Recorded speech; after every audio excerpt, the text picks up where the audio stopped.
শেখ হাসিনার শাসনকালের অবসান হওয়ার ১ বছর হয়ে গেছে। আর ঠিক এই ১ বছরে আমরা সবাই মোরাললেস এখন কল্পনা করা শুরু করেছি, মূল্যায়ন করা শুরু করেছি। শেখ হাসিনার জমানাটা আসলে কেমন ছিল? এবং সাধারণত যেটা হয়, যখন একটা চলমান সময় থাকে, চলমান সময় নিয়ে মানুষ কিন্তু সবসময় উদাসীন থাকে। ভীষণ রকম উদাসীন থাকে। এবং এখানে উদাসীনতার পরিমাণ হলো লাখের মধ্যে ৯৯,৯৯৯ জন।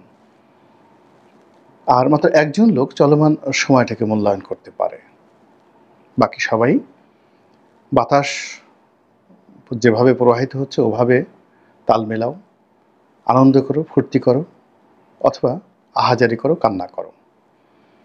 কিন্তু কান্নার মধ্যে যে হাসি আছে বা হাসির মধ্যে যে কান্না লুকায়িত রয়েছে, এই বিষয়গুলো মূল্যায়ন করার জন্য চলমান সময়কে যেভাবে পর্যালোচনা করা দরকার, ওই ঝুঁকি আমরা নিতে চাই না।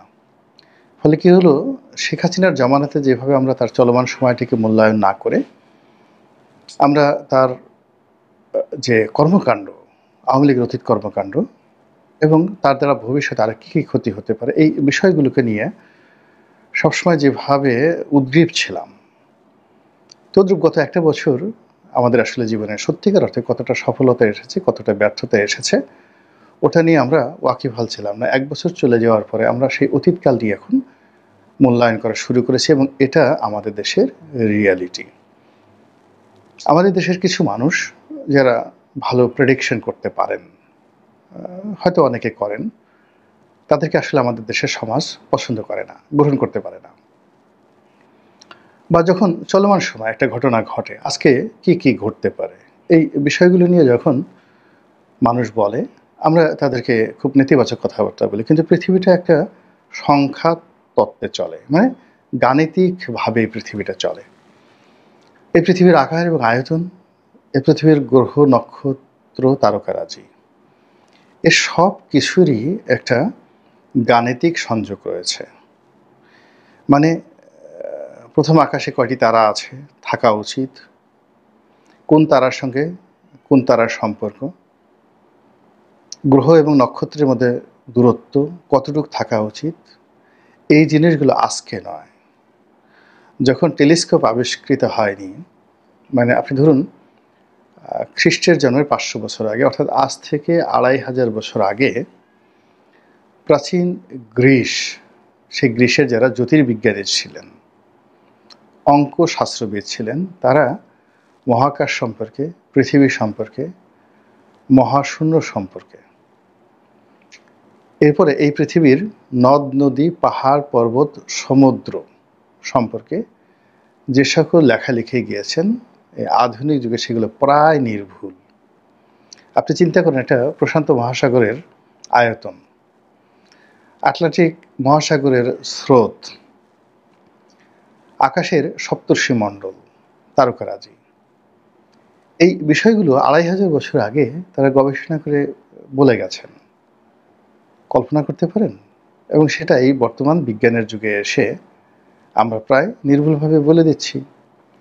যখন বাইবেলে বলা হলো যে সূর্য পৃথিবীর চারিদিকে ঘুরে, এটাকে চ্যালেঞ্জ করে যখন গ্যালিলি বললেন যে না, সেই ত্রয়োদশ শতাব্দীতে সূর্য পৃথিবীর চারিদিকে ঘুরে না, সূর্য তার নিজের অক্ষের উপর ঘুরে, পৃথিবী তার নিজের অক্ষের উপর ঘুরে, এবং এই অক্ষের উপর ঘুরতে ঘুরতে সূর্যকে সার্কেল করে ৩৬০ দিনে একবার করে ঘুরে আসে। অর্থাৎ যেমন শূন্য থেকে, ধরুন কথায় কথায় বাংলাদেশ থেকে সূর্য মানে পৃথিবী ঘোরা শুরু করলো, তো তার একটা সার্কেল হলো বাংলাদেশ, ভারত, আমেরিকা ঘুরে মধ্যপ্রাচ্য হয়ে আবার সে বাংলাদেশে ফিরে আসবে ৩৬০ দিনের মধ্যে। তদ্রূপ সূর্যের যে একটা বৃত্ত রয়েছে, বিন্দু রয়েছে, এরকম একটা বিন্দু রয়েছে, পৃথিবীর একটা বিন্দু রয়েছে। তো এই জিনিসগুলো আমরা আধুনিক যুগে খুব সহজে বলতে পারি, বুঝতে পারি, কিন্তু এটা ২৫০০ বছর আগে ঠিক এই কথাগুলো কিভাবে বলেছেন, কিংবা আরও সুন্দরভাবে বিস্তৃতভাবে বাইবেলকে চ্যালেঞ্জ জানিয়ে, ধর্মীয় বিশ্বাসকে চ্যালেঞ্জ জানিয়ে কিভাবে গ্যালিলিও এই কথাগুলো তিনি বলে গেছেন। তো এই যে গাণিতিক যে বিষয়াদি রয়েছে, সেই গাণিতিক বিষয়াদি আপনার শরীরের মধ্যে আছে। আপনাকে দেখে একজন মানুষ বলতে পারে আপনার মধ্যে কী রোগবালাই আছে, কয়খানা হাড্ডি আছে, এবং আপনার চালচলন দেখে বুঝতে পারবে যে কোন হাড্ডির জয়েন্টে আপনার ব্যথা আছে, এবং নিজের অজান্তে সেই ব্যথার কারণে আপনি কীভাবে ডানে বামে জাস্ট একটু হেলে থাকেন, বা নিজের অজান্তে আপনার মুখ কালো হয়ে যায়, আপনার শরীরের গোপন ব্যথাগুলো কী, এসবই গাণিতিক। একেবারে সবই আপনার যে রগ আছে শরীরে, রক্ত সঞ্চালনের জন্য যা কিছু রয়েছে, পেটের মধ্যে নাড়ি ভুঁড়ি রয়েছে, সব কিছুর মধ্যে একটা, এমনকি আপনার মানে সেক্সুয়াল যে অবস্থা, এগুলোর মধ্যে সব গণিত রয়েছে, এবং সেই গণিত রাজনীতিতে আছে, অর্থনীতিতে আছে। ফলে আপনি দেখুন ইকোনমিস্টের মতো পত্রিকা বাংলাদেশ আগামী 10 বছর পরে কি করতে পারবে, এই জিনিসগুলো তারা প্রেডিকশন করে দিচ্ছে। টাইম ম্যাগাজিনের মতো পত্রিকা আগামী 10 বছরের বাংলাদেশের রাজনীতি কোথায় গিয়ে শেপ হবে, সেই জিনিসগুলো তারা বলে দিচ্ছে, এবং প্রায় সব ক্ষেত্রে হুবহু সেই ঘটনাগুলো ঘটে যাচ্ছে। তো সেই দিক থেকে আমরা এই যে চলমান সময় যারা কথাবার্তা বলি বা বলতে চাই, তাদেরকে আমরা আসলে এরকম পণ্ডিত পছন্দ করি না। আমরা বোকা লোকদেরকে ভীষণ রকম পছন্দ করি, হাবা গোবাদের খুব পছন্দ করি, উদাসীন লোকদের পছন্দ করি, যাদেরকে ঠকানো যায় তাদেরকে খুব পছন্দ করি, এরকম যাকে নিয়ে স্বপ্ন দেখা যায় তাদেরকে আমরা ভালোবাসতে চাই। যেমন কোনো নায়ক নায়িকা, তাদেরকে আমরা জানি যে কোনোদিন পাবো না, চাঁদকে আমরা কোনোদিন স্পর্শ করতে পারবো না, কিন্তু আমরা তাদেরকে ভালোবাসতে চাই। এই হলো মানুষের প্রকৃতি। তো সেই যে শেখ হাসিনাকে নিয়ে বা বর্তমান ডক্টর মোহাম্মদ ইউনূসকে নিয়ে আমাদের যে স্বাভাবিক বোধ বুদ্ধি, এটা এই গত 1 বছরে স্বপ্ন বাসরের মধ্যে ছিল, আর এখন আমরা বাস্তবতায় চলে এসেছি। আজকের এই সময়টিতে সবাই বলার চেষ্টা করছেন কোন জমানা ভালো ছিল, শেখ হাসিনার জমানা না ইউনূসের জমানা। সবাই একথাও মূল্যায়ন করার চেষ্টা করছে যে আওয়ামী লীগ চলে গেছে, সেখানে যদি বিএনপি আসে, বিএনপি আসলে কতটা ভালো করতে পারবে। বিএনপির যদি 50 জন মন্ত্রী থাকেন, এখন ধরুন লুৎফুজ্জামান বাবর যদি মন্ত্রী হন, প্রধানমন্ত্রী যদি জনাব তারেক রহমান সাহেব হন, তারপরে মির্জা ফখরুল সাহেব যদি মন্ত্রী হন, অন্য সবাই যারা যারা অতীতে মন্ত্রী ছিলেন তারাই তো চালাবেন। বিএনপি তো আর নতুন করে আওয়ামী লীগের লোকজনকে মন্ত্রী বানাবে না। তো সেক্ষেত্রে সরকারের চরিত্র কেমন হবে, সরকারের সফলতা কেমন হবে, এখানে বিজ্ঞানের যে সূত্র, সেই বিজ্ঞানের সূত্র অনুযায়ী একটা মানুষের যে চিন্তা এবং চেতনা, ও জন্মের পরে তার মস্তিষ্ক যেভাবে গঠিত হয় এবং 10 বছর পর্যন্ত ওখানে যে তথ্য এবং ডাটাগুলো ঢুকানো থাকে, সারা জীবন সে তার দ্বারাই পরিচালিত হয়। ফলে জীবনের সব পরিবর্তন করা সম্ভব, একটা মানুষের চরিত্র কখনো পরিবর্তন করা সম্ভব নয়। খারাপ মানুষ সারা জীবনে খারাপ, ভালো মানুষ সারা জীবন ভালো। আপনি বড় জোর নিজের কতগুলো বিষয় গোপন রাখতে পারেন, বা কতগুলো বিষয়ে আপনি অভিনয় করতে পারেন, কিন্তু আপনি আপনার যে মৌলিক যে ফান্ডামেন্টাল ক্যারেক্টারিস্টিক্স, কোয়ালিটিস, এফোর্ট, এই জিনিসগুলো আপনি কোনো অবস্থাতেই বদলাতে পারবেন না। যেমন ধরুন আমি যদি সংসদ সদস্য আবার হই, তাহলে আমি আগে এমপি থাকাকালীন অবস্থায় যা করেছিলাম, সামর্থ্যের দিক থেকে আমার বয়সের বিচারে আমি তার সাথে অনেক কম করতে পারবো। আর যেখানে সিদ্ধান্ত নেওয়ার ক্ষেত্রে আমি অতীতে যা কিছু করেছি, আমার অভিজ্ঞতার কারণে কিছু কিছু সিদ্ধান্ত পরিবর্তন হবে, কিন্তু আমার যে মৌলিক ক্যারেক্টারিস্টিক্স, অর্থাৎ ঘুষ, দুর্নীতি, অনিয়ম, চাঁদাবাজি, দখলবাজি ইত্যাদি যত কাজে আমি মন্দ কাজ করেছি, এটা বন্ধ হবে না। আগামীতে কৌশল অবলম্বন করবো, কিন্তু বন্ধ হবে না। প্রত্যেকটা মানুষের মধ্যে এরকম যে একটা চরিত্র আছে, বিএনপির মধ্যে এরকম একটা চরিত্র রয়েছে, যে চরিত্রর দ্বারা আপনি অঙ্ক কষে কষে বলে দিতে পারবেন যে আগামীতে কি হবে। যে লোক মদ খেয়েছে, যে লোক নারী সঙ্গ পেয়েছে, আপনি অবস্থার প্রেক্ষিতে সে জেলে গেল, সে হয়তো আর নারী সঙ্গ পছন্দ করবে না, কিন্তু যখনই আপনি তাকে একটা স্বপ্ন বাসর সাজিয়ে দেবেন, সিংহাসন সাজিয়ে দেবেন, সে বলবে দুনিয়ার সবচেয়ে সেরা সুন্দরী রমণীকে নিয়ে আসো, আমি একটু তাকে দেখি। বলবে হুজুর আপনার তো ব্যাটারি নেই, ফিউজ। আরে বাবা ব্যাটারি নেই, চোখ তো আছে, হাত তো আছে। বলে হাতও তো চলে না। বলে তোরা তো আছিস, আমার হাতটা নিয়ে সেই নারীর অঙ্গের উপর রাখবি। এই হলো মানুষের পারভার্সন, ক্যারেক্টারিস্টিক্সের পারভার্সন। তো ওদিকে আমরা যাব না, আমরা যেটা যাব সেটা হলো, দেখুন এই যে ডক্টর মোহাম্মদ ইউনূস, মানে তার কর্মকাণ্ডের মধ্যে যে গ্রামীণ ব্যাংক আসতে পারে, তার কর্মকাণ্ডের মধ্যে যে এনজিও মন মানসিকতা আসতে পারে, তার কর্মকাণ্ডের মধ্যে যে তার অপূরণীয় স্বাদ আহ্লাদ যা তিনি বিভিন্ন সময় পূর্ণ করতে চেয়েছেন, সেই কাজগুলো করতে পারেন, এটা তো আমরা স্বপ্নে কল্পনা করিনি। অথচ এগুলো বিজ্ঞান বলে দিয়েছে যে তার মতো লোক যদি ক্ষমতা আসে, তিনি সেই গ্রামীণ ব্যাংকের স্টাইলে দেশ চালাবেন। শেখ হাসিনার জমানাতে তার উপর যে জুলুম অত্যাচার করা হয়েছে এবং যেই জিনিসগুলো সেই সময়টা তিনি করতে চেয়েছেন, পারেননি, সেই কাজগুলো তিনি করবেন।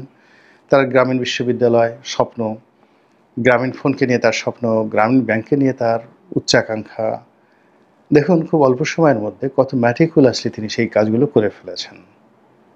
বিএনপি যদি ক্ষমতা আসে সেম কাজটা করবে, এবং আওয়ামী লীগ যদি আবার ক্ষমতায় আসে, তাহলে ৭৩ আওয়ামী লীগ যা করেছে, ৯৬তে আওয়ামী লীগ যা করেছে, ২০০৯ থেকে ২০২৫ পর্যন্ত ২৪ পর্যন্ত আওয়ামী লীগ যা করেছে, ওর চাইতে খুব বেশি পরিবর্তন হবে না, বরং মন্দ জিনিসগুলো আরও মন্দ হবে, আর আওয়ামী লীগের ভালো কাজগুলো আরও ভালো হবে, কিন্তু ক্যারেক্টারিস্টিক্স পরিবর্তন হবে না। এটাই হলো বাস্তবতা। তো সেই দিক থেকে আসলে ডক্টর মোহাম্মদ ইউনূস এবং শেখ হাসিনা, তাদের ভালো ভালো কী দিক রয়েছে এই বিষয়গুলো নিয়ে বলতে গেলে অনেক মহাকাব্য রচনা হবে, কেননা প্রতিটি মানুষের মধ্যেই ভালো মন্দ রয়েছে। শেখ হাসিনারও আছে, ডক্টর মোহাম্মদ ইউনূসেরও আছে। এবং এখন যদি আমি এই কথা বলতে যাই, তাহলে অনেকে বলবেন যে তুমি একসময় আওয়ামী লীগ করতে, তোমার মায়ের কথা মনে পড়েছে, এখন তুমি সুকৌশলে তোমার মায়ের প্রশংসা করছো। আবার ডক্টর মোহাম্মদ ইউনূসের প্রশংসা করলে বলবেন যে ওরে বাবা, জানি জানি জানি নিশ্চয়ই কোনো বিপদে পড়েছে, পিছন থেকে ডক্টর মোহাম্মদ ইউনূস তার বাহিনী দিয়ে এমন কিছু মিস্টার রনিকে দিয়েছে, এখন সে ইউনূসকে আব্বা ডাকা শুরু করে দিয়েছে। তো কাজেই এই সমস্ত কথাবার্তা না বলে বরং দুজনের যে সমালোচনার যে জায়গা, খুব মৃদুভাবে সেই সমালোচনার জায়গাগুলো একটা মিল রাখার চেষ্টা করছি। আমার কাছে যেটা মনে হয়েছে যে শেখ হাসিনা এবং ডক্টর মোহাম্মদ ইউনূস দুজনই প্রচুর হাসতে পারেন এবং নিজের যে দুঃখ, বেদনা, কষ্ট, ক্রোধ, এগুলো তারা মানে যাকে বলা হয় লুকিয়ে রাখতে পারেন, মনের কথা মনে লুকিয়ে রাখতে পারেন। শেখ হাসিনার ঠোঁটকাটা মাঝে মধ্যে শুধু মুখ ফসকে কিছু কথা বলে ফেলেন বটে, কিন্তু আসল কথা তিনি বলেন না। আর ডক্টর মোহাম্মদ ইউনূস তিনিও দেখবেন যে ইতিমধ্যে মুখ ফসকে কিন্তু বেশ কিছু কথাবার্তা তিনি বলে ফেলেছেন। লড়র ভড়র একটা দল, মানে বিএনপিকে উদ্দেশ্য করে, নির্বাচন চায় না বা সংস্কার চায় না, ইত্যাদি ইত্যাদি নানা রকম কথাবার্তা কিন্তু তিনি খুব চেষ্টা করছেন, কিন্তু তার মধ্যেও লড়র ভড়র বের হয়ে গেছে। উভয়ই মানে সব ক্ষেত্রে তার একক কর্তৃত্ব দেখাতে চান, শেখ হাসিনা এবং ডক্টর মোহাম্মদ ইউনূস। এখানে একচুল ছাড় নেই, কেউ কাউকে ছাড় দিতে চান না। উভয় বিদেশ ভ্রমণ খুব পছন্দ করেন, ঘন ঘন বিদেশ যেতে পছন্দ করেন এবং রাষ্ট্রীয় অর্থে যতটা সম্ভব বিদেশে আরাম আয়েশ, সুখ স্বাচ্ছন্দ্য, ভুং ভাং, পোস পাস, যা আমরা আঞ্চলিক ভাষায় বলি, সেই জিনিসগুলো তারা করতে চান এবং সেটা তারা রাষ্ট্র ক্ষমতায় শেখ হাসিনা যেভাবে করেছেন, ডক্টর মোহাম্মদ ইউনূস তার চেয়ে কোনো অংশে কম করেননি। তার যদি আওয়ামী লীগের মতো একটা দল থাকতো, তিনি তাহলে দুটো জাম্বো জেট ভাড়া করে তিনি সেখানে যেতেন, এতে কোনো সন্দেহ নেই। এরপর যেটা হলো সেটা হলো উভয়ই নিজেকে খুব জ্ঞানী মনে করেন, পণ্ডিত এবং বিদগ্ধ জন মনে করেন। আর তাদের সামনে তারা যখন কথা বলেন, তাদের সামনে কাউকে তারা কথা বলতে দেন না।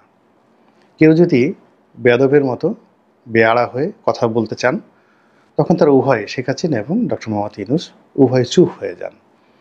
চুপ হয়ে তাদের কথা শোনার ভান করেন যারা তাকে কথা শোনাতে চায়, এবং ওই যারা কথা বলতে চায় তাদের বকবকানি বন্ধ হলে তিনি সেখান থেকে মুখ গম্ভীর করে বিদায় নেন এবং তারা সেখান থেকে চলে আসেন। এবং যারা বলতে গেলেন বা বললেন, তারা বুঝতে পারেন না যে তিনি শুনলেন কি শুনলেন না, তিনি রাগ করলেন কি করলেন না।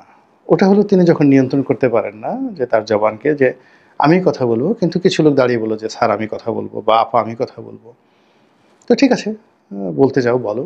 তখন সে আকাশের দিকে তাকিয়ে থাকলো, বাতাসের দিকে তাকিয়ে থাকলো, অমনোযোগী হলো, বিরক্তি প্রকাশ করলো, আর ওই লোক বলেই গেল। এক কান্দে তিনি শুনলেন, আর এক কান্দে তিনি বের করলেন। এই হলো অবস্থা।